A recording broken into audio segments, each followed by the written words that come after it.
আমাদের প্রভু ঈশ্বর যাকবকে নিম্নলিখিত কথাগুলো বলেছিলেন। আদি পুস্তক 28:15। তিনি তার দেশে ফিরে যেতে চেয়েছিলেন এবং তিনি শীঘ্রই ফিরে আসবেন। ঈশ্বর অনেক চুক্তি করেছেন এবং এর মধ্যে একটি আপনার এবং আমার উভয়ের জন্য কাজ করে। আর দেখো, আমি তোমার সহবর্তী, যে স্থানে তুমি যাইবে সেই স্থানে তোমাকে রক্ষা করিব। সম্পূর্ণ বিরতি। সে যদি কোনো হিংসাত্মক স্থানে, শান্তিপূর্ণ স্থানে যায়, তবে তাকে ঈশ্বর রক্ষা করেছিলেন। এমন এক জায়গায় যেখানে বিপর্যয় ঘটতে পারে, যেখানে সবাই মারা যাবে, কিন্তু সে মারা যাবে না, কারণ সে ঈশ্বরে বিশ্বাস করত।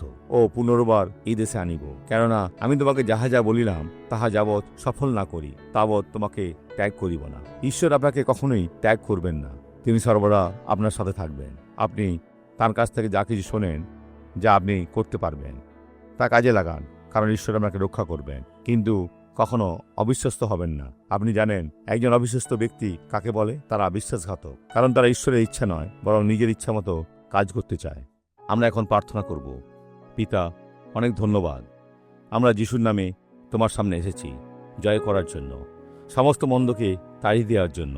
এই মন্দ এখানে থাকতে পারে না, এখনই চলে যাবে। তুমি দুষ্টু, তোমাকে বেঁধে রাখছি যিশুর নামে। আর আমি তোমাকে বের করে দিলাম।